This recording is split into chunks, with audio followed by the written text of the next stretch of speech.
திருந்தாத உள்ளங்கள் இருந்தென்ன லாபம், வருந்தாத உருவங்கள் பிறந்தென்ன லாபம், இருந்தாலும் மறைந்தாலும் பேர் சொல்ல வேண்டும், இவர் போல யாரென்று ஊர் சொல்ல வேண்டும், இவர் போல யாரென்று ஊர் சொல்ல வேண்டும். கண் போன போக்கிலே கால் போகலாமா, கால் போன போக்கிலே மனம் போகலாமா, மனம் போன போக்கிலே மனிதன் போகலாமா, மனிதன் போன பாதையை மறந்து போகலாமா. அற்புதமானவர்களே, இப்போ இந்த அற்புதமான சிந்தனையோட கர்ம வீரர் திரு காமராஜர் அவர்களுடைய 122வது பிறந்த நாளுடைய தினத்தில் அவரை எண்ணிக்கிட்டு அவரை வணங்கிக்கிட்டு இந்த பதிவில் அவருடைய மேன்மையையும் அவருடைய மேன்மையை குறித்து திரு புரட்சித் தலைவர் எம்ஜிஆர் அவர்கள் என்னென்ன சொல்லியிருக்காருன்னு பற்றியும் இந்த பதிவில் பார்க்க போகிறோம். பொதுவாக ஒரு புரட்சி கவிஞர் பாரதிதாசனுடைய ஒரு கவிதை உண்டு. ஏறி நின்று பாராடா பாராடா உன் மானுட பரப்பைன்னு ஒரு கவிதை இருக்கும். அதை சொல்லுவார், பாரடா உனது மானுட பரப்பை, பாரடா உன்னுடன் பிறந்த பட்டாளம், அப்படியே சொல்லிட்டு வருவார். அறிவை விரிவு செய் அகண்டமார்க்கு விசால பார்வையில் விழுங்கு மக்களை, அப்படியே சொல்லிட்டு வந்து மானுட சமுத்திரம் நானென்று கூவு அப்படின்னு முடிப்பார் அந்த கவிதை. ரொம்ப அற்புதமான கவிதை. மானுட சமுத்திரம் நானென்று கூவுன்னுவார். அதாவது இங்கே நீன்றதோ இல்லை நானுன்றதோ சிங்கிள் கிடையவே கிடையாது. நான் சொன்னால் என் குடும்பம் இருக்குது, என் சமூகம் இருக்குது, என் நாடு இருக்குது, என் உலகம் இருக்குது. அதை போல் நீன்னு சொல்லும் போதும் நீங்கள் மட்டுமே இல்லை, நீங்கள் இருக்கிறீங்க, உங்கள் குடும்பம் இருக்கிறது, சமூகம் இருக்கிறது, நாடு இருக்கிறது, உலகம் இருக்கிறது. இது எல்லாருக்கும் பொதுவயப்பட்ட ஒரு சிந்தனை. அதைத்தான் திரு கர்ம வீரர் காமராஜர் அவர்கள் செஞ்சுட்டு போய் வாழ்ந்துட்டு போயிருக்கிறார்.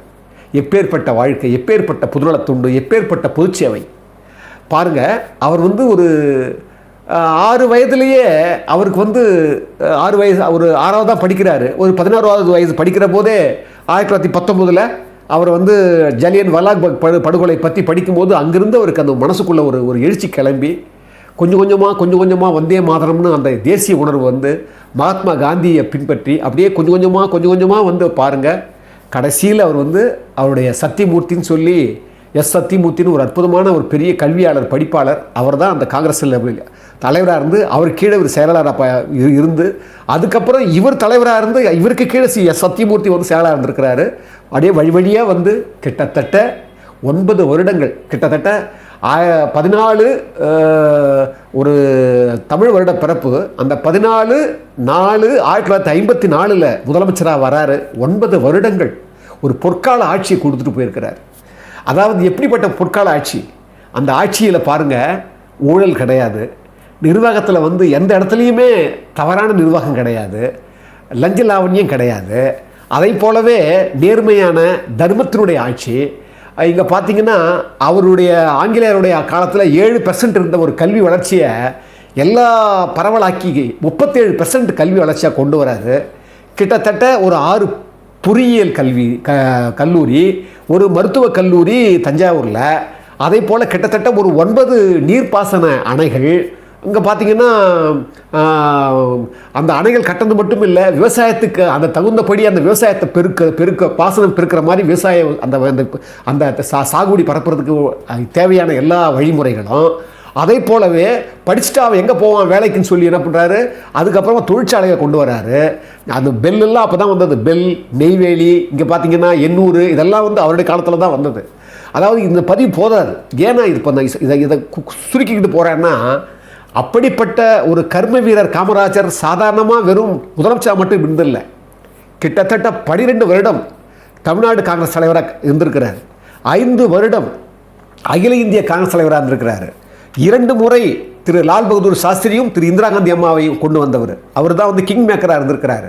அது மட்டும் இல்லை, 9 வருடங்கள் சுதந்திரத்துக்காக எல்லா போராட்டத்திலையும் கலந்துக்கிட்டு, உப்பு சத்தியாகிரகத்திலிருந்து, அதுக்கு முன்னால் தனி மனித உரிமை போராட்டத்திலிருந்து, கொடி போராட்டத்திலிருந்து கிட்டத்தட்ட 9 வருடங்கள் சிறைச்சாலையிலேயே அடைபட்டு கிடந்தார். அது மட்டும் இல்லை, கடைசி காலத்தில் அவர் இறக்கிற போது அவருடைய பையில் 60 ரூபா தான் இருந்ததாக சொல்லுவாங்க. அதாவது ஒரு 10 வேட்டி தான் இருந்தது சொல்லுவாங்க. தன்னுடைய அம்மாவுடைய நம்ம பாசத்துக்குரிய தன்னுடைய தாய் சிவகாமி அம்மா வந்து மெட்ராஸில் தன் கூட இருந்தாங்கன்னா ஒருவேளை இவளை தேடிக்கிட்டு உறவுக்காரங்களாம் வந்துடுவாங்க, அதுக்கப்புறம் அங்கேருந்து ஃபோன் எடுத்து பண்ணுவாங்க, அதிக துஷ்பிரயோகம் ஏற்படுத்தின்னு சொல்லிட்டு கடைசி வரைக்கும் அந்த அம்மாவுக்கு தனி சலுகைகள் கூட கொடுக்காம மாதம் ஒரு சின்ன தொகை மட்டும் கொடுத்துட்டு ஒரு முதலமைச்சருடைய அம்மான்னு கூட தன்னை காட்டிக்க கூடாதுன்னு நினச்ச ஒரு பெரும் தலைவர் அவர். அவரெல்லாம் இன்றைக்கி நம்ம அவரெல்லாம் மறந்ததால தான் இந்த நாடு இவ்வளோ குட்டிச்சோரா போனது காரணம். அவர் நன்றியை நம்ம மறந்துட்டோம். கிட்டத்தட்ட 5 முறை சட்டமன்ற உறுப்பினர் இருந்திருக்கிறார், 4 முறை பார்லிமெண்ட் உறுப்பினர் இருந்திருக்கிறார். ஏன் 1967 அவரே வந்து விருதுநகரில் தோற்கடிக்கப்பட்டிருக்கிறார். இதெல்லாம் உங்களுக்கு தெரியும், படிச்சிருப்பீங்க. ஆனால் அந்த தோல்வியை கூட அவர் எப்படி ஏற்றுக்கிட்டாருன்னா, எல்லாம் வந்து சொல்லும்போது அழுதுகிட்டே வந்து சொல்லும்போது திரு எம்ஜிஆர் கூட வந்து அந்த அவர் காமராசர் தோத்துட்டான்னு சொன்ன உடனே தேம்பி அழுதுதான் சொல்லுவாங்க. அதே போல் பேரறிஞர் அண்ணாலாம் அவ்வளோ வருத்தப்பட்டாராம். அவர் அதனாலேயே அவர் வந்து அந்த தொகுதிக்கே அவர் போகலன்னு சொல்லுவாங்க, பேசுறதுக்கே போகலையாம். ஏன்னா காமராசர் தான் ஜெயிக்கணும்னு நினச்சவங்களாம். ஏன்னா அப்படிப்பட்ட தலைவரெல்லாம் தோக்கக்கூடாது, அவங்களாம் சட்டசபை இருக்கணும்னு நினச்சவங்களாம். அவங்கெல்லாம் என்னென்னா நம்ம என்ன பண்ணிட்டோம், ஒரு நேர்மைக்கும் உண்மைக்கும் அந்த ஒப்பனை இல்லாத அந்த உண்மைக்கு நம்ம என்ன பண்ணிட்டோம், அந்த உலகத்தில் மதிப்பு இல்லாமல் போயிடுச்சு. இன்றைக்கி அவங்கெல்லாம் திருப்பி வெற்றி பெற்றிருந்தாங்கன்னா, கடைசி வரைக்கும் வெற்றி பெற்றிருந்தாங்கன்னா அந்த வழியை பின்பற்றிப்பாங்களோ என்ன ஆகும். ஒருவேளை அப்படி இருந்ததால் தான் தோத்துட்டாங்கன்றதால தான் இவங்கெல்லாம் மறந்துட்டாங்களோ என்னன்னு தெரியல. ஆனால் இது வந்து நாட்டினுடைய மோசமான இழுக்கு என்னென்னா, அந்த தலைவருடைய அந்த தியாகங்களை நம்ம மறந்துட்டோம். இன்னும் சொல்லப்போனால் திரு எம்ஜிஆர் அவர்கள் வந்து ஒரு வருஷமும் அவருடைய பிறந்த நாளைக்கு 1000 ரூபாய் பரிசளிப்பான்னு சொல்லி படிச்சிருக்கிறேன். அது மட்டும் இல்லைங்க, அவருடைய ஒரே ஒரு நிகழ்ச்சி சொல்கிறேன் பாருங்கள். நான் 1990களில் படித்தேன். அப்போல்லாம் கல்கியில் 3வது கண்ணுன்னு சொல்லி ஒரு சிபிஐயில் ஒரு பெரிய அதிகாரியாக இருந்தவர் திரு எஸ் ராகவன் நினைக்கிற பேர். அவர் வந்து ஒரு வாரம் 3வது கண்ணுன்னு எழுதியிருந்தார். அதில் ஒரு நிகழ்ச்சி குறிப்பிடுறார். 1955 இந்த பக்கம் தெற்கு பக்கமெல்லாம் விருதுநகர் ராமநாதபுரத்துலலாம் வந்து பயங்கர வெள்ளம் வந்து மூழ்கடிச்சு பெரிய பிரச்சனை ஆயிடுச்சு. அப்போ முதல்வராக இருக்கிற திரு காமராஜர் போகிறாரு. அங்கே போகும்போது நல்லா கவனிங்க, ஒரு ஊரில் வந்து 4 பக்கமும் வெள்ளம் சூண்டுங்குது, போக முடியல. ஒரே ஒரு பாலம் மட்டுங்குது, அந்த பாலம் விழுந்துடுற மாதிரி இருக்குது. இவங்க அதிகாரிகள்லாம் அந்த ஊருக்கு போகிறாங்க. போகும்போது அதிகாரிகள்லாம் சொல்கிறாங்க, ஐயா எல்லாம் பார்த்துட்டோங்க, நாங்கள் போய் அதை நாங்கள் சரி பண்ணிக்கிறோம், நீங்கள் வராதிங்க, நீங்கள் இப்படியே போங்கன்னு திருப்பி போது சொன்னாராம். இதை பாருங்கள், நான் வந்து உத்தரவு போட்டு இந்த வேலை நடத்துகிறதா தான் நான் சென்னையிலேருந்தே பண்ணியிருப்பேனே, நான் இங்கே வர வேண்டிய அவசியம் இல்லையே. இங்கே மக்கள் என்ன துன்புறுறாங்க, அவங்க எவ்வளோ கஷ்டப்படுறாங்க, இதை நான் பார்க்கறதுக்கு தான் நாங்கள் வந்திருக்கிறேன். அவங்கள நான் ஆறுதல் சொல்லணும், கண்டிப்பாக நானும் வருவேன்னு சொல்லி அடம் பிடிச்சி அந்த வெள்ளத்தில் கூட போக முடியாதான், கையில் பிடிச்சிக்கிட்டே வேட்டியை தூக்கி கட்டிக்கிட்டு தலையில் புண்டாசை கட்டிக்கிட்டு உள்ளே இறங்குறாராம் முதலமைச்சர்.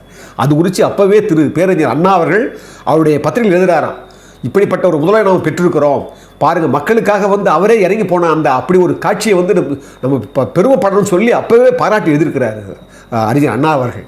இதே மாதிரி இருக்கிற போது அங்கே தான் ஒரு நிகழ்ச்சி சொல்கிறாரு அவர். அந்த நிகழ்ச்சி என்னென்னா, விருதுநகர் அவருடைய சொந்த ஊர், சொந்த இடம். அப்போ என்ன பண்ணுறாரு, எல்லா ஊரும் தெரிஞ்ச இடம்ன்றதால என்ன பண்ணுறாருன்னா, அங்கே இருக்கிற அந்த தொகுதியில் இருக்கிற அவருடைய சொந்தக்காரங்க எல்லோரும் வராங்களாம், கூடவே போகிறாங்களாம், எல்லாத்தையும் போய் பார்க்குறாராம். பார்த்துட்டு முடியும் போது சாயங்காலம் ஆகிடுச்சான். சாயங்காலம் வந்து இப்போ சொன்ன பார்த்தீங்களா ராகவன் சிபிஐ அதிகாரி, அப்போ அவர் வந்து என்ன பண்ணிருக்காரு, ஒன்றுபட்ட மாவட்டம் ராமநாதபுரம் மாவட்டம். அப்போ ராமநாதபுரம் மாவட்டத்தில் வந்து அவர் எஸ்பியாக இருந்திருக்கிறார். அவர் தான் பாதுகாப்புக்கு வந்திருக்கிறார். வந்த உடனே அப்போ வந்து பயணியர் பங்களா தான் தங்கியிருக்கிறார் விருதுநகரில். உடனே இவர் என்ன பண்ணியிருக்கிறாரு, காமராஜர் இங்கே போயிடுங்க சொல்லி போயிட்டு இவர் விட்டுட்டு இவர் போயிட்டு இருக்கிறாரு. பக்கத்தில் இருக்க ஒரு ரூம் போயிட்டு இருக்கிறாரு. யூனிஃபார்ம்லாம் கட்டிட்டாராம் அந்த ராகவன்றவர். அப்போ எஸ்பியாக இருக்கிறார். கட்டிட்டு மஃப்டியில் இருக்கிறாராம். உடனே அழைப்பு வந்து தான் முதல்வர் கூப்பிட்றாருன்னு சொன்ன உடனே அப்படியே போனாராம். போன உடனே, தம்பி நீங்கள் என்ன எல்லாம் விசாரிச்சாராம் அவரை பற்றி. சொன்ன உடனே அவர் சொன்னாராம், பாருங்கள் கர்ம வீரர் காமராஜர், அவர் சொன்னாராம், தம்பி இப்போ வந்தாங்களே என் கூட வந்தாங்க இல்லையா, அவங்களாம் நான் இந்த ஊருன்றதால இந்த எல்லாம் சொந்தக்கார பையெல்லாம் வந்திருப்பானுங்க, அவங்க தெரிஞ்ச மாதிரி காட்டிக்குவாங்க, நீங்கள் அதெல்லாம் கவனிச்சிருப்பீங்க, முன்னாள் ஓடிருப்பாங்க. அவங்கெல்லாம் என்ன பண்ணுவாங்கன்னா, நான் போயிட்ட பிறகு நான் காமராஜர் சொந்தக்காரன், நான் வேண்டப்பட்டவன்னு உங்கள்கிட்ட காட்டிக்கிறதுக்காக வந்திருப்பானுங்க. நாளைக்கு நான் போயிட்ட பிறகு நான் வந்து உங்கள்கிட்ட ஏதாவது ரெக்கமெண்டேஷன் இல்லை வந்து ஒரு அதீதமாக உரிமை எடுத்துக்குவாங்க. அந்த மாதிரி வந்தால் நீங்கள் செய்யக்கூடாது, புரியுதுங்களா? அதுதான் நான் இப்போ உங்களை கூப்பிட்டேன், புரியுதுங்களா உங்களுக்கு? நீங்கள் கரெக்டாக கடமைப்படி செய்யணும்னு சொல்லி அமைச்சாராம். அவர் எழுதுறாரு, எப்பேற்பட்ட ஒரு முதல்வரை பெற்றிருக்கிறோம், நான் வியந்து போயிட்டேன். நான்லாம் அதுக்கப்புறம் நான் கடமையாற்றும் போது கூட எந்த மாதிரி சுயநலம் இல்லாமல், எந்த மாதிரி ஒரு தன்னுணர்ச்சி இல்லாமல் மற்ற பொது உடைமைக்கும் பொது கடமையை தான் ஆட்டணும்னு நான் நினச்சினே தவிர அந்த புதனை இப்பேற்பட்டு சொல்லிட்டு அவர் சொல்லும்போது நான் இது நான் 1990 90 படிக்கிறேங்க கல்கியில். அப்போ அந்த அந்த அந்த இதழ் எனக்கு இன்னும் ஞாபகம் இருக்குது. அப்படியே நான் என் கண்களில் படித்தது என்னென்னா, நாம் வந்து அந்த முன்னோர்கள் அப்படி வாழ்ந்துருக்கிறாங்க. எப்படி பாருங்கள், ஒரு அவருடைய வாழ்வியலே நீங்கள் பார்த்தீங்கன்னா எத்தனை இன்சிடென்ட் சொல்லலாம் தெரியுமா? ஒன்றும் இல்லைங்க. அவருடைய சகோதரனுடைய மகன் இங்கே முதல்வராக இருக்கிறாரு காமராசர் அவர்கள். அவர் பேர் கனகவேல். அந்த பையன் பேர் கனகவேல். அப்பா ஒரு விருதுநகரில் ஒரு சண்டை பிரச்சனையில் இப்போ இவர் மேலே கேஸ் போடணும். கனகவேல் அதாவது அக்காவுடைய பேரன் இவர் மேலே கேஸ் போடணும். அவர் காமராசருடைய சொந்தக்காரன்றதுக்காக கேஸ் போடாமல் அவங்க வந்து யோசிக்கிறாங்க காவல்துறையில். உடனே இது கேள்விப்பட்டு உடனே அங்கேருந்து அவர் அடித்து யாராக இருந்தாலும் சட்டப்படி நடவடிக்கை எடுக்கணும், நீங்கள் ஏன் சும்மா இருக்கிறீங்கன்னு அங்கே வந்து சிஎம் இருக்கிற திட்ட உடனே அங்கே போய் அவருக்கு அரெஸ்ட் பண்ணி கனகவேலை கொண்டு வராங்க. கொண்டு போய் அவருக்கு 5 வருஷம் கன்விஷன் கொடுக்குறாங்க. அந்த சண்டை பிரச்சனையில் 5 வருஷம் உள்ளே இருக்கிறாரு. கவலைப்படலை. பாருங்கள், அந்த நேரத்தில் இப்போ இருக்கிற பழ நெடுமாறன் அவர் ஒரு கட்சி ரீதியாக அரசியல் ரீதியாக அதே அந்த பையன் இருக்க சிறையில் ஒரு 6 மாதம் இவருக்கு ஒரு போராட்டத்துக்காக ஒரு கட்சி ரீதியாக போய் உள்ளே இருக்கிறார். அப்போ அந்த பழநெடுமாறன் கனகவேல் மீட் பண்ணுறாங்க. அப்போ சந்தித்து வெளியே வராங்க. வெளியே வந்தால் அந்த கனகவேல் சொன்ன பாருங்க, அதாவது யாருன்னா தன்னுடைய சகோதரனுடைய புருஷன், அதாவது சகோதரனுடைய பேரன் சொன்னேன் இல்லையா, அந்த பையனுடைய அப்பா, அவர் பேர் ராஜா நாடர்.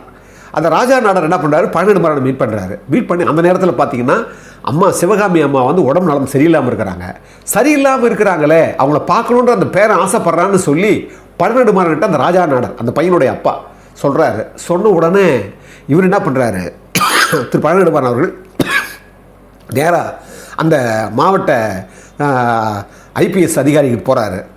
சொல்லும்போது அங்கே என்ன பண்ணுறாங்க, அவங்க இந்த கேஸ் வந்து அவங்களுக்கு ஒரு உரிமை இருக்குது, 2 நாளோ 3 நாள் பரவல் கொடுக்கலான்னு சொல்லி. அப்போ என்ன செய்கிறாங்க, இவர் பாருங்கள், பழநெடுமாறன் காமராசர் முதல்வருடைய சகோதரனுடைய பேரனே சொல்லாமல் நான் வந்து பழநெடுமாறன் அவர் வந்து முக்கியமானவங்க சொல்லி இவருடைய இதில் தான் வாங்கியிருக்கிறார். வாங்கி 3 நாள் வெளியே வந்துட்டாங்க. இந்த பையன் வெளியே வந்த உடனே, கனகவேல் வெளியே வந்த உடனே மறுநாள் சிவகாமி அம்மா இறந்துடுறாங்க. உடனே அப்போ பாருங்கள், திரு காமராசர் அவர்கள் அங்கேருந்து சிஎம்மாக இருக்கிறாரு. நேராக வீட்டுக்கு கூட சொல்லலை, நேராக நீங்கள் இடுகாட்டுக்கு கொண்டு வந்துடுங்க, நான் அங்கே வந்துடுறேன்னு சொல்லி அம்மாவை இடுகாட்டில் பார்க்குறாரு. எவ்வளோ பெரிய பாருங்கள், ஒரு தாய் இறந்துருக்கிறாங்க, முன்னாலுமே வரல. எவ்வளவு அப்போ அந்த தாயை விட தாய்நாட்டு மேலேயும் தாய்நாட்டு மக்கள் மேலேயும் எவ்வளோ பாசம் பாருங்கள் திரு சிஎம் கருமையோட காமராஜருக்கு. அதை படிக்கிற இதெல்லாம் சொல்கிறதுக்கே பாக்கியம் நான் நினைக்கிறேன். அவர் வந்து சுடுகாட்டுக்கு போகிறாரு. போனால் அந்த சடங்குகள்லாம் நடக்குது. அப்போ தான் கவனிக்கிறாரு கனகவேல் கூட வராங்க. இவன் எப்படி வெளியே வந்தான் அப்படின்னு யோசனை பண்ணுறாரு. விட்டுட்டார். நிகழ்ச்சிகள்லாம் முடிஞ்சு போச்சு. முடிஞ்ச உடனே நேராக அந்த பயணியர் பங்களாவில் தான் தங்குறாராம். அப்போவும் தங்குற போது பழநெடுமாறெல்லாம் வந்திருக்கிறாங்க. இப்படியே பார்த்துருக்கிறாரு. பார்த்தா பழநெடுமாறன் அவங்க சொந்தக்காரன் அடிக்கிறாங்க. நின்ற உடனே எப்படி வந்தான் பையன் அப்படின்னு கேட்டிருக்காரு. அந்த சொந்தக்காரெலாம் சொல்லியிருக்காங்க பழநெடுமாறன் தான் எடுத்தார் அப்படின்னு. உடனே பழநெடுமாறனை கோபமாக பார்த்தாராம். பார்த்து உடனே கொஞ்சம் ஒன்றுமே பேசிக்கலையா. அவர் ஒரு 1/2 மணி நேரம் பொறுத்து எல்லாம் முடிச்சுட்டு காரில் வராங்களாம். பழநெடுமாறன் கூட வராராம். வரும்போது நெடுமாறன் கேட்டாராம், எப்படி நெடுமாறன் உங்களுக்கு ஏன் அந்த வேலை அப்படின்னு கேட்டாராம். எடுத்த உடனே கோபமாக நெடுமாறன் சொன்னாராம், ஐயா நான் வந்து உங்கள் பேரையே சொல்லிக்கல, நான் என்னுடைய இது வந்து நான் பேசி நான் தான் வந்தேனே தவிர உங்கள் சொந்தக்காரன் கூட நான் சொல்லிக்கல அப்படின்னு சொன்ன உடனே, நீங்கள் சொல்லலாம் மட்டும் என்ன, இப்போ நீங்களே கேட்டிருந்தா கூட என்ன நினைப்பாங்க, காமராஜர் சொல்லி தான் பழநெடுமாறன் கேட்டுதான் நினைக்க மாட்டாங்களா? நாமுடைய ஒரு அதிகாரத்தை வந்து நம்ம சொந்தத்துக்கு பயன்படுத்தலாமா நெடுமாறன்? இது தப்பு இல்லையா? இது நமக்கு தவறாக போயிடும் இல்லையா? இன்னொரு தடவை இது மாதிரி செய்யாதீங்க அப்படின்னு பழநெடுமாறனை கண்டிச்சாராம். எத்தனைங்க என்னங்க யாருங்க வாழ முடியும்? யார் வாழ முடியும்? இப்படி யாராக வாழ முடியுமா? எத்தனை பிறவியில் தர்மத்தினுடைய வழி நடந்திருக்கணும் அந்த ஜீவன். நல்லா யோசிச்சு பாருங்கள். இன்றைக்கி சொல்கிறாங்களே இங்கே இருக்கிற ஆட்சியே காமராஜர் ஆட்சின்னு சொல்கிறாங்களே, கொஞ்சமாக மனசாட்சி இருக்குமா? அப்படிப்பட்ட காமராஜரை போன்றவர் யார் தெரியுமா? உங்களுக்கு தெரியும், சில பேருக்குலாம் தெரிஞ்சிருக்கும். 1965 திரு எம்ஜி ராமச்சந்திரனாக இருக்கிற நடிகர் எம்ஜி ராமச்சந்திரனாக இருக்கிற பொதுக்குழு உறுப்பினராக இருக்கிற திமுகவில் அவர் வந்து பெரியார் திடலில் 62வது காமராஜரோட பிறந்த தினத்துக்கு ஒரு பெரிய பாராட்டை கொடுக்குறார் காமராஜருக்கு. காமராஜர் என் தலைவர், அண்ணா என்னோட வழிகாட்டின்றார். அந்த மீட்டிங்கில் தான் பிரமாதமாக பேசுகிறார். அவர் சொல்கிறார், நல்லவர்களை நல்லவர்கள் தான் பாராட்ட முடியும். இந்த உலகத்தில் வந்து கொள்கை உடையவங்க தான் கொள்கை உடையவங்களை பாராட்ட முடியும். ஒரு மனிதன் தான் பாராட்ட முடியும்னு அப்படி ஆரம்பிக்கிறார். ஆரம்பிச்சு சொல்கிறார், இங்கே வந்து காமராஜர் வந்து எப்படிப்பட்டவர், அவருடைய தாய் உடம்பு சரியில்லாமல் நிலைமை கூட 10 நிமிஷம் மேலே பார்க்க மாட்டேன்றார். ஒரு முதலமைச்சர். அப்போ இத்தனைக்கும் சொல்ல போனால் 1965 ஒரு முதல்வராக இல்லை, அகில இந்திய தலைவராக தான் இருக்கிறார். அந்த மீட்டிங்கில் காமராசர் நேர்முகமாகவே இல்லை, அங்கே நேரடியாகவே இல்லை. அந்த மீட்டிங்கில் அவர் பேசுகிறார், ஒரு ஏழை எளியவர்களுக்கு பாடுபடுறார், எப்போ பார்த்தாலும் பகலா எப்போ பார்த்தாலும் அவளை பற்றியே சிந்திக்கிறார்.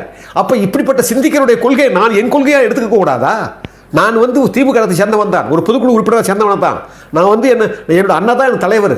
ஆனால் அதே அண்ணா என்ன செஞ்சார் தெரியுமா? இதோ ஒரு இந்த கட்சி ஒரு திமுகலேருந்து தான் சிவாஜி கணேசன் அவர்கள் வெளியே இந்த கட்சிக்கு வந்தார் காங்கிரஸுக்கு. ஆனால் கட்டபொம்மனுடைய நாடகத்தில் அதே சிவாஜி தம்பியை பாராட்டி எங்கிருந்தாலும் வாழ்கன்னு சொல்கிற ஒரு பண்பு யாருக்கு? எங்கள் தலைவருக்கு அண்ணாவுக்கு உண்டு. அதன் வழியே வந்தவனா நிச்சயமாக நான் இவரை பாராட்டணும், பாராட்டிட்டே தீரணும். ஒரு காமராசர் சாதாரண ஆள் கிடையாது. ஒரு மேடை மேலே ஏறி யாராவது ஒரு லஞ்சம் வாங்கிலாம் சொல்லிக்க முடியுமா? ஒரு குறை சொல்ல முடியுமா? அவர் ஒரு ஏழ்மையாக இருந்தே இவர் சாதிச்சிருக்கிறார். வியந்து பாராட்டுறார். அப்படியே சொல்லிட்டு வர்றார். சொல்லிட்டு வந்து சொல்கிறார், நான் நாடோடி மன்னன்ல என்னென்ன சட்டங்கள் போடணும்னு நினச்சணும், எல்லாருக்கும் இலவச கல்வி கொடுக்கணும்னு நினச்சேன். அந்த இலவச கல்வியை இவர் கொடுத்தாரு. அது மட்டும் இல்லை, அவர் கீழே இருக்கிறவங்கெல்லாம் மேலே வரணும், அவங்களும் மேலே இருக்கிற முன்னேறிய குடும்பங்களுடைய அந்த சந்தோஷத்தை இவங்க அனுபவிக்கணும்னு சொன்ன அதையே தான் அவரும் செய்ய முயற்சிக்கிறாரு. அப்படி இருக்கும்போது நான் எப்படி பாராட்டாமல் இருக்க முடியும்? காமராசர் என்னுடைய அவரை விட்டு நான் வந்திருக்கேனே தவிர நான் என்ன அவங்கள விட்டு நான் தான் வந்திருக்கேன்னா அவர் காங்கிரஸ் முதல்ல இருந்திருக்கிறார். அந்த கொள்கை தான் வச்சுருந்துருக்கிறார். இதெல்லாம் பார்க்கும்போது அப்படி பேசி அவர் சொல்கிறார் கடைசியில், இப்படிப்பட்ட ஒரு முதலமைச்சர் நாங்கள் திமுக கழகத்தினுடைய கொள்கைகள் என்னவோ அதையெல்லாம் செல்லுபடியாக்குறாரு. இவ்வளவு ஏன் ஒரு ராஜாஜி கொண்டு வந்தார் குலக்கல்வி திட்டம்னு, அதுக்கு பின்னால் அந்த அந்த திட்டத்தையே இவர் முதலமைச்சரான தூக்குறாரு. அப்போ ஒரு நல்லவனால ஒரு கட்சியில் வேறுபட்டு மாறுபட்ட ஒரு கொள்கை இருந்தால் கூட அது சரி பண்ண முடியும்னு எடுத்துக்காட்டினார் காமராஜர் அவர்கள். அப்படின்னு சொல்லி காமராஜர் என் தலைவர்னு சொல்லி அவரை வியந்து சொல்கிறார். ஒரு உதாரணம் சொல்கிறார், பிரமாதமான உதாரணம். அவருக்கு முன்னால் பேசுகிறவங்க சொல்கிறாங்க, திரு காமராஜர் அவர்கள் சந்தனக்கட்டை மாதிரி தேய்க்க உரச மனம் கொட்டுட்டே இருப்பார்னு சொல்லும்போது எம்ஜிஆர் மறுக்கிறார். ஒரு நண்பர் சொன்னார், காமராஜர் சந்தனக்கட்டைன்னு சொல்லி நான் ஏற்றுக்கவே மாட்டேன். சந்தனக்கட்டை தேய்க்க மனம் கொடுக்கும், ஆனால் தேஞ்சிக்கிட்டே இருக்கும். ஆனால் இவர் ஒரு சூரியன், உதய சூரியன். இந்த உதய சூரியன் எப்படி தெரியுமா? நாமெல்லாம் நினைக்கிறோம் தோன்றுறது மறையுது, நான் மறையதே கிடையாது.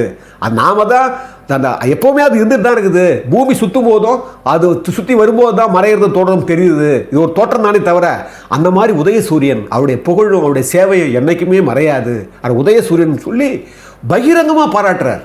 இந்த பகிரங்கமாக பாராட்ட என்ன தெரியுமாச்சு? அன்னைக்கு இருக்கிற திமுக கழகத்தில் அவர் பொதுக்குழுவில் அவரை அவர் மேலே பிரச்சனையை உருவாக்கி பொதுக்குழு மூலம் அவர் அவருக்கு கேள்வி கேட்கணும்னு சொல்கிறாங்க. சில பேர் கட்சி விட்டு நீக்கணும்னு சொல்கிறாங்க. அது மட்டும் இல்லை, அந்த அந்த அந்த நேரத்தில் மதுரை முத்திர சொல்கிறார், எம்ஜிஆர் ஒரு கோழை, அவருடைய எல்லா செயல்பாட்டுக்கும் அவரை இது பண்ணிக்கிறதுக்கும் அவர் டெவலப் பண்ணிக்கிறதுக்காகவே அவர் பேசுகிறாருன்னு சொல்லி மதுரை முத்து சொல்கிறார். இதெல்லாம் உள்வாங்கிக்கிட்டு கடைசியில் அவர் அவரை கட்சி விட்டு விலகன்னு சொன்னவர் எம்ஜிஆர் கோவப்படுறாரு. அதுக்கு பதில் சொல்கிறார் ஒரு 2 மாதத்தில். ஒரு கிருஷ்ணம்பேட்டைன்னு நினைக்கிறேன், அங்கே தான் என்னன்னா ஒரு தீயில் எரிஞ்சு எல்லாம் நிறைய குடிசையெல்லாம் எரிஞ்சு போன உடனே அதுக்கு நிதி கொடுக்குறாரு. அப்போ எம்ஜிஆர் பாராட்டு திருப்பி அதுக்கு பதில் சொல்கிறார். எம்ஜிஆர் வசதி வாய்ப்பை பெருக்கிறதுக்கு தான் காமராஜர் போன்னு பேசுகிறாருன்னு சொல்கிறாரு. இப்போ நான் சினிமா உலகத்தில் திரை உலகத்தில் எல்லாரும் நான் தான் உச்ச கும்பலில் இருக்குதா சொல்கிறாங்க. அப்படி பார்த்தா எனக்கு எல்லாம் கிடச்சிருக்குது, பணம் பொருள் எல்லாம் கிடச்சிருக்குது. அப்போ நான் இன்னும் எதுக்காக நான் நான் நினைக்கணும், சேர்க்க ஆரம்பிக்கணும். இன்னும் சொல்ல போனால் நான் ஏற்கனவே சேர்த்து வச்சது தான் பொது ஜனங்களுக்கு பொது வாழ்க்கைக்கு கொடுத்துட்ருக்கிறேன். அப்போ நான் ஏன் அதை சேர்க்கணும்? அது தெரியாமல் அவங்க பேசிகிட்டு இருக்கிறாங்க. அது மட்டும் இல்லை, இந்த 5ஆம் படைகள் எம்ஜிஆர் கருப்பு கொடி காட்ட போகிறேன்னு சொல்கிறாங்க. பொதுக்குழுவில் அவரை வச்சு கேள்வி கேட்கணும்னு சொல்கிறாங்க. இவங்கெல்லாம் யாருன்னு பார்த்தா யாருமே இல்லை, பிரமுகர்னு சொல்கிறாங்க. இது குறித்து நான் நாடகட்டையும் கேட்டு பார்த்தேன், மதின்னா மதியழகன் இவர்கிட்டையும் கேட்டு பார்த்தேன், அவங்க யாருமே பதில் சொல்லலை அப்படின்னு சொல்லி அப்போவே 1965 திரு அறிஞர் அண்ணா இருக்கும்போதே அவர் எதிர்ப்பு அதிகமாக வந்திருக்குது. அது குறித்து அவர் சொல்கிறார், அந்த கிருஷ்ணாம்பேட்டையில் அந்த கூட்டத்தில் சொல்கிறார். அதாவது நான் ஒரு முறை மதுரை மாநாட்டில் நான் திரு பேரறிஞர் அண்ணா நான் பாராட்டினேன். அதாவது அவர் எனக்கு என்னுடைய ஆதரவும் அன்பு அதிகமாக முழு அன்பு காட்டுறவர் அவர் தான் அப்படின்னு நான் சொல்லி பேசி அவர் நான் ஒரு தெய்வத்துக்கு ஒப்பானவர்னு சொல்லிட்டு நான் உட்காந்தேன். உடனே வந்தவுடனே கருணாநிதி அவர்கள் சொல்கிறாரு, நீங்கள் முழு அன்புன்னா அப்போ நாங்கள்லாம் உங்ககிட்ட முழு அன்பு காட்டலையா அப்படின்னு அவர் கேட்டார். அப்போ நான் சொன்னேன், அவர் அன்பு காட்டுறாரு, ஆனால் அந்த அன்பு எப்படிப்பட்ட தெரியுமா? நான் தவறு பண்ணால் கூட அவர் மன்னிக்கிற குணம் அவருக்கு உண்டு. ஆனால் நீங்கள்லாம் மனித அளவில் நீங்கள் ஒரு முறை நீங்கள் அன்பு காட்டுறீங்க, மறுமுறை வெறுப்பு காட்டுறீங்கன்னு சொல்லி நான் நேரடியாகவே சொன்னேன். அதுபோல் நான் வந்து ஒரு கட்சி மட்டும் இல்லை, அவர் வந்து ஒரு தனி மனிதனா, ஒரு தலைவரா, அவர் ஒரு காமராசர் வந்து அவர் வந்து மிகச்சிறந்த மனிதராக தான் நான் பாராட்டினேன். ஏன் இன்னும் சொல்ல போனால் அவர் மாநகராட்சி தேர்தலில் வந்து என்னை வந்து மோசமாக விமர்சனம் பண்ணியிருக்காரு. அவர் வந்து வேட்டைக்காரன் வரான், எல்லாம் ஏமாந்துடாதீங்கன்னு சொன்னார். நானும் அவரை விமர்சனம் பண்ணியிருக்கேன், அது முக்கியம் இல்லை. ஆனால் தனிப்பட்ட முறையில் அப்படிப்பட்ட ஒரு தலைவர், நமக்கு தலைவர், அந்த நம்மளுடைய கொள்கைகள்லாம் அவர் செயல்படுத்துகிறாருன்னு சொல்லி அவர் வந்து அப்படிப்பட்ட ஒரு நிலையில் பாராட்டியிருக்கிறார். இது எத்தனை பேர் தெரியும் தெரியல. இதெல்லாம் நான் பார்க்கும்போது தான் நினச்சேன், திரு எம்ஜிஆர் அவர்கள் சாதாரணமாக வந்து ஒரு காந்தியவாதியாகவோ ஒரு காமராஜர்வாதியாகவோ இல்லை. அது என்னவோ அவர் கலை உலகத்தை சேர்ந்தால போயிட்டுருக்காரு தவிர அவருடைய எண்ணங்கள் எல்லாம் என்ன பாருங்கள். அவர் பாருங்கள் 65 பேரறிஞர் அண்ணா காலத்திலே சொல்கிறார். அவர் எவ்வளோ பெரிய தன்னம்பிக்கை பாருங்கள். அதாவது மாற்றுக் கட்சி நீங்கள் பார்த்தீங்கன்னா அதனால தான் திரு காமராஜருடைய திருவுருவப்படம் வந்து சட்டசபையில் எம்ஜிஆர் சிஎம்மாக இருக்கிற போது அது வந்து அந்த திருவுருவ படம் திறக்கிறப்ப கூட சொல்லியிருப்பேன். நான் ஒரு நிகழ்ச்சியில் ஒரு செய்தி சொல்லியிருப்பேன். திரு கருணாநிதி அவர்கள் வந்து எதிர்கட்சியாக இருக்கிறாரு. அன்றைக்கி திறக்கிறதுக்கு முன்னால் தன்னுடைய அறைக்கு கூப்பிட்றாரு. அவர் கூட்டு போயிட்டு அவருடைய உருவப்படத்துக்கு கீழே ஒரு வாசகம் சொல்லுங்கன்னு சொன்னோன்னா உழைப்பே உயர்வு தரும்னு சொல்ல ஒரு விஷயம் சொல்லியிருக்கிறாங்க. அதை போலவே திரு எம்ஜிஆர் அவர்கள் சிஎம்மாக இருக்கும்போது, எதிர்க்கட்சி தலைவராக இருக்கும்போது பல கல்யாண நிகழ்ச்சிகளாக சேர்ந்துருக்கிறாங்க. அதே மாதிரி ஒரு முறை வி கிரி அவர்கள், நம்மளுடைய ஜனாதிபதியாக இருந்தவர், அவர் வந்து இறந்துடுறார் சென்னையில். அது மாப்போஸ் எழுதியிருப்பார். அவர் வந்து முன்னால் கலைஞருடைய கார் போச்சு, அப்புறம் நான் தான் சொல்லி எம்ஜிஆர் சொல்லி அவர் நிறுத்தி 2 பேரும் ஒரே காரில் வந்தாங்க அந்த நிகழ்ச்சிக்கு. அது மாதிரி அப்போ இந்த குணங்களெல்லாம் எப்படி அவருக்கு இருந்ததுன்னா அவர் அப்போவே அது இருந்திருக்குது. அவர் காந்தியவாதியாக தான் இருந்திருக்கிறாரு. அதுக்கப்புறம் ஒரு காமராஜருடைய அந்த அன்பையும் அந்த அவருடைய ஒழுக்கங்களையும் அவருடைய மக்களுக்கு சேவை செய்கிற அந்த மனப்பான்மையெல்லாம் நிறைய உள்ள அப்சர்வ் பண்ணியிருக்கிறார். அது என்னவோ காலம் வந்து அவர் பாருங்கள் அப்படிப்பட்ட ஒரு தலைவனால் சொன்னார் பாருங்கள், இருந்தாலும் மறைந்தாலும் பேர் சொல்ல வேண்டும், இவர் போல யார் என்று ஊர் சொல்ல வேண்டும்ன்றத இந்த 2 பேருக்குமே நல்லா பொருந்தும். அது மட்டும் இல்லை, 1907 12/1 திரு மகாகவி பாரதி சொல்லுவார், ஜனத்தலைவன் யார் ஒரு டெஃபினிஷன் கொடுப்பார். அதாவது அவர் சொல்கிறாரு பாருங்கள், இந்த ஜன தேசமாகிய இந்தியா இப்படிப்பட்ட வறிய நிலையில் இருக்குதேன்னு சொல்லி யார் ராத்திரியும் பகலுமா வருந்துறானோ, இந்த 30 கோடி மக்களுக்கும் இந்த ஏழை மக்களும் உண்ண உணவு இன்றி உடுக்க உடையின்றி இப்படி இருக்குதே அப்படின்னு எவன் கண்ணீர் சொருகிறானோ, இந்த மக்களுக்குடைய கஷ்ட நஷ்டங்களில் சுக துக்கங்களில் அது தனக்கு வந்ததாக எவன் கருதுகிறானோ, அது மட்டும் இல்லை இந்த மக்களுடைய துன்பங்களை நிவர்த்தி பண்ணுறதுக்காக தன்னையே எவன் தன்னுடைய தியாகம் பண்ணுறானோ அவன் தான் இந்த உலகத்தை இந்த உண்மையான ஜன தலைவன் அப்படின்னு மகாகவி பாரதி எழுதுவார்.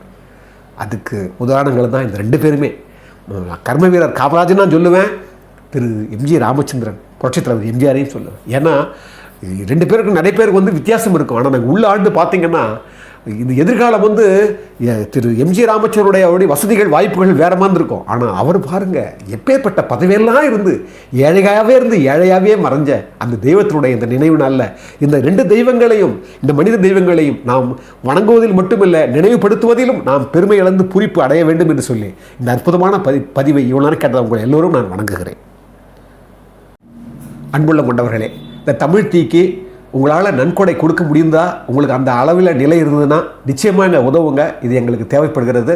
எனவே மீண்டும் ஒரு முறை உங்களிடம் நான் அதை கேட்பதில் நான் எந்த ஒரு அசூயையும் படலை. இது எங்களுடைய ஒரு நிலை. இது இந்த நிலையை நீங்கள் உங்களால் முடிந்தால் செய்யுங்கள் என்று மறுபடியும் வேண்டுகிறேன்.